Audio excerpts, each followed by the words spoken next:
నిజామాబాద్ జిల్లా దర్పల్లి మండల కేంద్రంలో బుధవారం గ్రామ సభను సర్పంచ్ ఎలిమిల శ్రీనివాస్ అధ్యక్షతన నిర్వహించారు.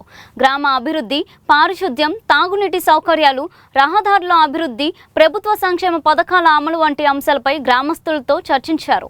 ఈ సందర్భంగా సర్పంచ్ మాట్లాడుతూ గ్రామ ప్రజల సమస్యలను తెలుసుకొని వాటి పరిష్కారానికి ప్రత్యేక చర్యలు తీసుకుంటామని తెలిపారు. ప్రభుత్వ పథకాలు అర్హులైన ప్రతి ఒక్కరికి అందేలా కృషి చేస్తామని పేర్కొన్నారు. గ్రామ అభివృద్ధిలో ప్రజల భాగస్వామ్యం ఎంతో ముఖ్యమని, ప్రతి ఒక్కరూ గ్రామ సభలకు హాజరై తమ అభిప్రాయాలు తెలియజేయాలని కోరారు. కార్యక్రమంలో గ్రామ పంచాయతీ కార్యదర్శి, వార్డు సభ్యులు, అధికారులు, గ్రామ పెద్దలు, ప్రజలు పాల్గొన్నారు. 7 నుండి 3 సంవత్సరాల పిల్లలకు ఇంటికి 16 గుడ్లు 2 కిలోల బాలామృతము, బరువు తక్కువ పిల్లలకు బాలామృతం చేస్తూ డైలీ ఫుడ్ స్కూల్కి వచ్చి తినే వాళ్ళకు, గర్భిణి కానీ బాలింతలు కానీ 7 to 3 పిల్లలకు 3 years పిల్లలకు మెను ప్రకారము బుధవారం 2 eggs, మిగతా రోజుల్లో డైలీ మెను ప్రకారం కర్రీస్ ఉంటాయి. పౌష్టికాహారం మంచి తీసుకోవాలి. వచ్చి బరువు తక్కువ పిల్లలకు బాలామృతం ప్లేస్ ఎక్స్ట్రా ఫుడ్ వాళ్ళకు.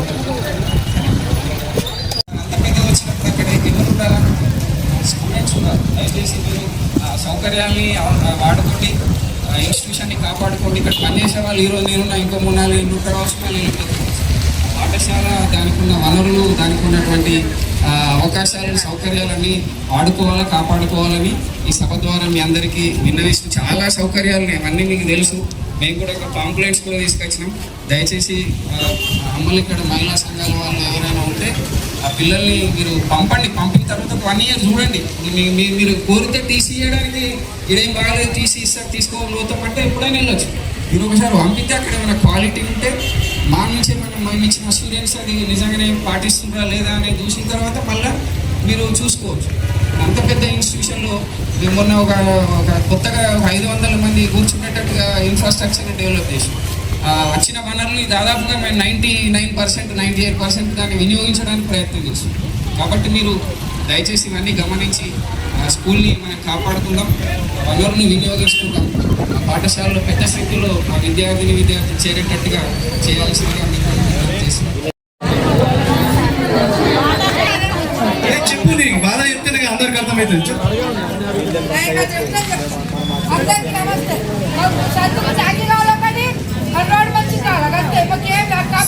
సెక్రటరీ గారు అది రాసుకో. 16 years లోపల పిల్లలకు వెహికల్స్ ఇస్తున్నారు, మ్యాక్సిమం వెహికల్స్ ఇస్తున్నారు రోడ్ మీద. నేను ఒక ఇష్యూ జరిగింది, మైనర్ పిల్లలకు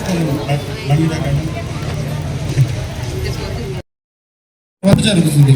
టోటల్గా ఓటర్ లిస్టుని అంతా కూడా ప్రక్షాళన చేసి, అంటే ఉదాహరణకి అందులో ఎవరైనా చనిపోయిన వాళ్ళు ఉంటే కానీ, ఎవరైనా కానీ డబుల్గా వచ్చి ఉంటే కానీ, అలా సంబంధించిన ఏమైనా ఎంట్రీస్ కరెక్షన్స్ ఉంటాయి కానీ, ఇంటింటికి జూన్ 25 నుంచి జూలై 24 వరకు మీ ఇంటింటికి మన బిఎల్ఓస్ వస్తారు. మన దర్పల్లి గ్రామంలో 9 మంది బిఎల్ఓస్ ఉన్నారు. ఆ 9 మంది కూడా మీరు ఇంటింటికి రావడం జరుగుతుంది జూన్ 25 నుంచి జూలై 24 వరకు. అందులో ఒక ఫామ్స్ పంపుతారు మీకు. ప్రతి దాంట్లో మీ ఫోటో, మీ పేరు అన్నీ ప్రింట్ అయ్యి వస్తాయి. కంపల్సరీగా మీకు ఉదాహరణకి అతను ఉన్నాడు అనుకోండి, 2025 ఓటర్ లిస్ట్లో అతని పేరు ఉంది. ఇప్పుడు 2002 ఓటర్ లిస్ట్లో కూడా అతని పేరు ఉంటే అప్పుడున్న ఓటర్ డీటెయిల్స్, అంటే అప్పుడున్న పిఎస్ నెంబరు, ఆ ఓటింగ్ లిస్ట్లో సీరియల్ నెంబరు, ఆ డీటెయిల్స్ ఫామ్స్ రాసి సంతకం పెట్టి ఇవ్వాలి. అది 2 కలిపి మ్యాప్ చేయడం అన్నట్టు. అప్పుడు అతను, ఇప్పుడు ఇతను, ఇద్దరు కలిపి ఒకే వ్యక్తి అని. ఉదాహరణకి అలా బాబుది ఇప్పుడు ఈ ఓటర్ లిస్ట్లో ఉందనుకోండి, 2025 ఓటర్ లిస్ట్లో. 2002 ఓటర్ లిస్ట్లో అలా బాబుది ఉండదు. అప్పుడేం చేయాలి అలా బాబు? అప్పుడు 2002లో మా నాన్నగారిది పిఎస్ నెంబర్ ఇంత, సీరియల్ నెంబర్ ఇంత అని ఇస్తే వాళ్ళ నాన్నకి ఈ బాబుని కొడుకుగా మ్యాపింగ్ చేయడం జరుగుతుంది. ఆ రకంగా ఇక్కడ కూడా ఓట్లు తొలగించడం అనేది ఏమి ఉండదు. దీని ద్వారా ఏంటంటే డబ్బులు కానీ, డెత్ కానీ అలాంటివి ఏమీ లేకుండా టోటల్ ఓటర్ లిస్ట్ అంతా ప్రక్షాళన చేయడం కోసం మాత్రమే ఎస్ఐఆర్ వర్క్ నడుస్తుంది. దీనికి ప్రతి ఒక్కరు కూడా కంపల్సరీగా మీ ఫామ్స్ ఇంటింటికి వచ్చి ఇచ్చినప్పుడు 3 times ఆ డీటెయిల్స్ రాసి సంతకం పెట్టి ఇస్తేనే నెక్స్ట్ మళ్ళీ అదంతా ఫైనల్ అయిన తర్వాత ఓటర్ లిస్ట్ పబ్లిష్ చేయడం జరుగుతుంది. ఉండవు, నా పేరు పోయింది, నా పేరు అందులోకించి ఓటర్ లిస్ట్లోకించి వారు కావాలనే తీసేసారు, అలాంటిది ఏమి ఉండదు. అలాంటి ఆందోళన ఏంటద్దు, అపోహలు కూడా పెట్టుకోవద్దు. వాళ్ళ డీటెయిల్స్ వాళ్ళు రాసి ఇవ్వన్నా, లేదు అంటే రాయకుండా ఉండాలన్నా, ఉంచాలన్నా అర్థం అన్నది నువ్వు పై అధికారుల దృష్టికి తీసుకెళ్ళి చెప్తామన్నారు. అంతలోపు మీకు చెప్పగలుగుతున్నాను. సార్ ఎస్ఐఆర్లో సర్టిఫికేట్స్ ఏమైనా అవసరమా సార్? సర్టిఫికేట్ చెప్పినా కదా ఇప్పుడు 2002 ఓటర్ లిస్టులో వాళ్ళ పేరు డీటెయిల్స్ ఉంటే కంపల్సరీగా అందులో యాప్ కూడా ఉంటుంది, ఒకటి ఈసీఐ నెట్ అనే యాప్ ఉంటుంది. అందులో సెర్చ్ చేసుకుంటే మన డీటెయిల్స్ దొరుకుతాయి. 2002లో మన సర్నేమ్తో కానీ లేదంటే మన పేరుతో కానీ, ఉదాహరణకి మనం అప్పుడు దర్పిల్లో కనుక ఉంది, దర్పిల్లో ఉండకున్నా కానీ మన ప్రాపర్ అప్పుడు 2002లో మన అమ్మ నాన్న కనుక డిజిటల్లో ఉన్నారనుకోండి, అక్కడ కూడా ఓటర్ లిస్టు సెర్చ్ వివిధ రంగాల ఉద్యోగులకి, మీడియా మిత్రులకి, పాలకవర్గాల సభ్యులకి అందరికీ నా హృదయపూర్వక నమస్కారాలు తెలియజేస్తూ, ఈరోజు రాబోయేది వర్షాకాలం కాబట్టి వర్షాకాల సన్నద్ధత గురించి మనం జాగ్రత్తలు ఎలా పాటించాలి అని నేను చిన్న 3 పాయింట్లలో వివరిస్తాను. వర్షాకాల సమయంలో భారీ వర్షాల కంటే ముందు గ్రామంలో ప్రతి మురికిగాలు తీపియడం జరుగుతుంది. నీరు నిల్వ ఉండకుండా జాగ్రత్త వహిస్తున్నాము. దోమలు పెరగకుండా నీటి నిల్వ ఉంచుతున్నాము. ఫాగింగ్ మరియు ఆయిల్ బాల్స్ వేయుట, గ్రామంలో పొదులున్న ప్రదేశంలో శుభ్రం చేస్తున్నాము. ఇట్టి కార్యక్రమాల వల్ల దోమలు పెరగకుండా ఉండి డెంగ్యూ, మలేరియా, చికెన్ గున్యా వంటి వ్యాధులు రాకుండా ముందుగానే నివారిస్తున్నాము. మరియు అలాగే ప్రతి శుక్రవారము ఫ్రైడే పాటించి అన్ని పాత్రలు ఖాళీ చేయడం వల్ల దోమల లైఫ్ సైకిల్ చెడిపోతుంది. ఇంటి చుట్టూ పరిసరాలు కూడా శుభ్రం చేసుకోవాలి. పొదలు గడ్డి పెరగడం వల్ల పాములు పీకేట పెరుగుట పిల్లలకు, గర్భిణీలకు, బాలింతలకు ప్రమాదంగా ఉంటుంది. కావున ఇళ్లను శుభ్రంగా ఉంచుకోవాలి. అలాగే మన కొత్త గృహ నిర్మాణాలు చేసుకునే వాళ్ళ గురించి కూడా ఒక 2-3 పాయింట్లు చెప్పగలుగుతాను. నూతన గృహ నిర్మాణం చేసుకునే వాళ్ళు ఫస్ట్ గ్రామ పంచాయతీలో పర్మిషన్ తీసుకోగలరు. పర్మిషన్ లేకుండా చాలా నిర్మాణాలు జరుగుతున్నాయి. అలాగే రెండవది, వాళ్ళు వారి పరిధి కాకుండా మితిమీరిన వేరే వాళ్ళ దాంట్లో కూడా ముంగట జరిగి కట్టుకోవడం జరుగుతుంది. అలాగే ప్రతి ఒక్కరు కూడా కొత్త గృహాన్ని ఎంచుకునేవాడు ఇంకుడు గుంతలు ఖచ్చితంగా కొట్టుకోవాలి. అలాగే డ్రైనేజీలను కూడా ఇప్పుడు చూస్తున్నాం, మన మార్కెట్లో డ్రైనేజీలను బ్లాక్ చేస్తున్నారు వాళ్ళ అవసరాల కోసం. చెత్త చెదరం మొత్తం డ్రైనేజీలను వేస్తున్నారు. దాన్ని కూడా దృష్టి పెట్టుకోవాల్సిందిగా కోరుతున్నాను. చెత్త ట్రాక్టర్లు ప్రతి 3 రోజులకు ఒకసారి ప్రతి గల్లీకి పంపిస్తున్నాం. చెత్త ట్రాక్టర్లో కాకుండా అక్కడ ఖాళీ ఉన్న ప్లేస్లలో చెత్త వేస్తున్నారు. దీనివల్ల మనకే ప్రాబ్లం అయ్యేది ఉంది, మన పిల్లలకే ప్రాబ్లం అవుతుంది. కాబట్టి మనం అందరం దానికి బాధ్యత వహించాల్సి వస్తుంది. చెత్త ట్రాక్టర్లలోనే చెత్త వేయాలని కోరుతున్నాం. అలాగే ఇక్కడ కూర్చున్న వాళ్ళకి గ్రామ సభ అంటే సరిగా తెలియదు. సగం మందికి తెలుసు అనుకుంటా, సగం మందికి తెలియదు అనుకుంటా మేబీ. అలాగే గ్రామానికి దర్పల్లి గ్రామంలో గ్రామ సభ ఏర్పాటు చేయడం జరిగింది.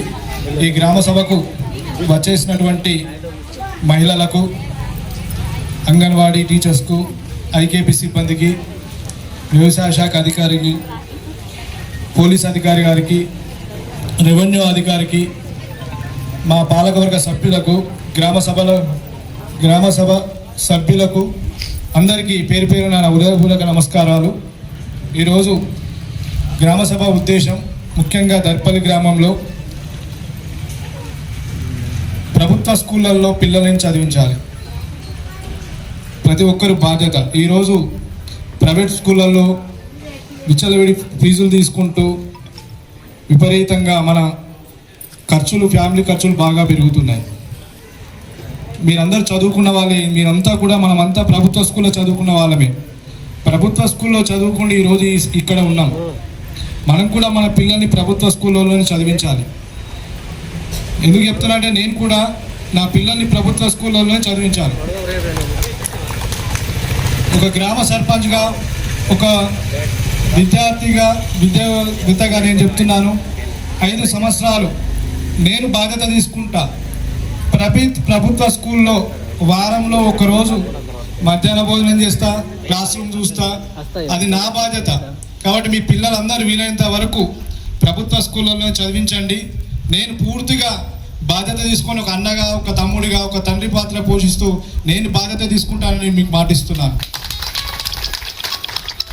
ఇకపోతే ఈరోజు భయంకర పరిస్థితి ఏంటంటే, ఈరోజు చెత్త మేము ఎక్కిన 6 నెలల నుంచి దాన్నే మాట్లాడుతున్నాము.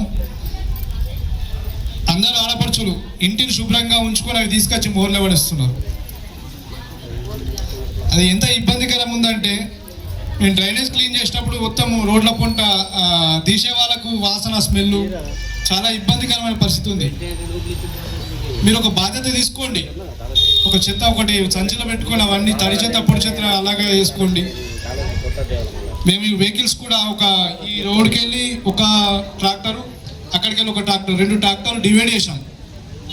సఫాయి కార్మికులను కూడా ఒక ఏరియా పంచిచ్చినాం, 2 ఏరియాలు అందుబాటులో ఉంటాం. ఎప్పుడైనా మీరు మాకు ఫోన్ చేయండి, చెత్త ఎక్కడున్నా మేము అందుబాటులో ఉంటాం, మేము తీసేస్తాం. ఆ రోడ్ల మీద పడేస్తే చాలా ఇబ్బంది పరిస్థితులు అయితే ఈరోజు అన్ని రోగాలు, మలేరియా, డెంగ్యూ ఇవన్నీ రావడానికి అవే కారణం ఉన్నది. కావున మీరు ఒక్కసారి అందరూ ఆలోచించుంది, కంపల్సరీ చెత్తను బయటపడేయకండి. నాకు ఫోన్ చేయండి, నేను పంపిస్తాం ట్రాక్టర్ కానీ ఏదైనా సరే. గతంలో మన చిన్న ఉన్నప్పుడు మన తల్లిదండ్రులు మనకు ఎలాంటి వాతావరణం ఇచ్చారో భవిష్యత్ తరాలకు మనకు మంచి వాతావరణం ఇవ్వాల్సిన బాధ్యత అందరిపైన ఉంది, మనందరిపైన. రాబోయే తరాలు మనల్ని జ్ఞాపకం ఉంచుకోవాలి కానీ మనను చిన్నచూపు చూసే విధంగా ఉండకూడదని ప్రతి ఒక్కరు బాధ్యతగా చెత్త మీద నిర్ణయం తీసుకోవాల్సింది అందరికీ చెప్తున్నా. ఈరోజు అవి 65 చివరి దశలో ఉన్నాయి, ఇంకో 20-25 స్టార్టింగ్ దశలో ఉన్నాయి. మనకు ఇచ్చిన మొదటి విడతలో రీప్లేస్మెంట్ కూడా మనకు అవకాశం వచ్చింది. మళ్ళీ ఒక 50 ఇండ్లు ప్రభుత్వం ఇవ్వడానికి సిద్ధమైంది. అంటే రీప్లేస్మెంట్ ఫస్ట్ విడతలో రీప్లేస్మెంట్కి ఒక 50 ఇండ్లు శాంక్షన్ అయినాయి. వీటి మీద కూడా మేము లిస్ట్ ఇచ్చాము, L1కి వెళ్ళి పేర్లు ఇచ్చాము. ఎవరైతే ఇల్లు కట్టుకుంటారో వాళ్ళకు L1 లిస్ట్లో ఇచ్చి పంపించాము ఆఫీసర్కు, వాళ్ళు వెరిఫికేషన్ కూడా చేస్తున్నారు.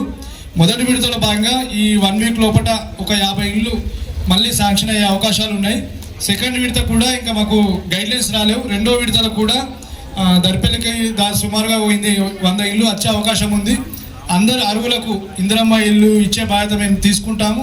ఎవరెవరైతే ఇల్లు పూరి గుడిసెలో ఉండి ఇల్లు లేక ఉన్నారో వాళ్ళకు మొదటి ప్రాధాన్యత. రెండో ప్రాధాన్యత కూన ఇల్లు ఉండి కూలిపోయే స్థితిలో ఉన్నప్పుడు వారు కట్టుకోవాలనుకుంటే వారికి కూడా రెండో విడతల ప్రాధాన్యత ఇస్తాము. అందరూ కంపల్సరీ పేదవాడికి ఇల్లు ఇవ్వడమే ప్రభుత్వ లక్ష్యం. ఎక్కడ కూడా అందులో ఎలాంటి కరప్షన్ లేకుండా ఇందిరమ్మ ఇల్లు ఇచ్చే బాధ్యత మేము తీసుకుంటాం. ఎవరైనా ఇల్లు కట్టుకునే ఆలోచన ఉన్న వాళ్ళు ఇక్కడ మా ఆఫీస్లో నమోదు చేసుకోగలరు. అంతేకాకుండా ఈరోజు చాలామంది పెన్షన్ కోసం మీ సేవ అనే ఆఫీస్లో చుట్టూ తిరుగుతున్నారు. కానీ మాకు ప్రభుత్వం నుంచి ఇంకా మాకు గైడ్లైన్స్ ఏం రాలేవు. మాకేమైనా గైడ్లైన్స్ వస్తే ఆ బాధ్యత మేమే తీసుకొని, నుంచి ఎలాంటి గైడ్లైన్స్ రాలేవు. మాకు గైడ్లైన్స్ వచ్చినప్పుడు మేమే బాధ్యత తీసుకుంటాము. ఇప్పుడు మీరు ఎలాగైతే ఇలా వచ్చారో నేను మహిళా సంఘాల సభ్యుల ద్వారా కానీ, ఈ అంగన్వాడీ టీచర్స్ ద్వారా కానీ, లేకుంటే మీ కుల సంఘాల ద్వారా కానీ నేనే మీ దగ్గరికి వచ్చి అవి ఏమేమి అవసరమో తీసుకుంటాం. కానీ మీరు ఆఫీస్లో పుట్టి తిరగకండి, ఎంఆర్ఓ ఆఫీసు మీ సేవల చుట్టూ తిరగక డబ్బులు ఖర్చు పెట్టుకోకండి. ప్రభుత్వం గైడ్లైన్స్ ఇచ్చిన రోజు నేనే మీ కుల సంఘం దగ్గరికి వచ్చా కానీ ఇట్లా మహిళా సంఘాల సభ్యుల ద్వారా కానీ అందరి ద్వారా నేను మీకు సమాచారం ఇస్తాను. అవి ఏమేమి అవసరమో అవి నేను తీసుకుంటాను. కానీ మీరు ఆఫీస్లో పొంటి మీ సేవ చుట్టూ తిరగకండి, డబ్బులు ఖరాబ్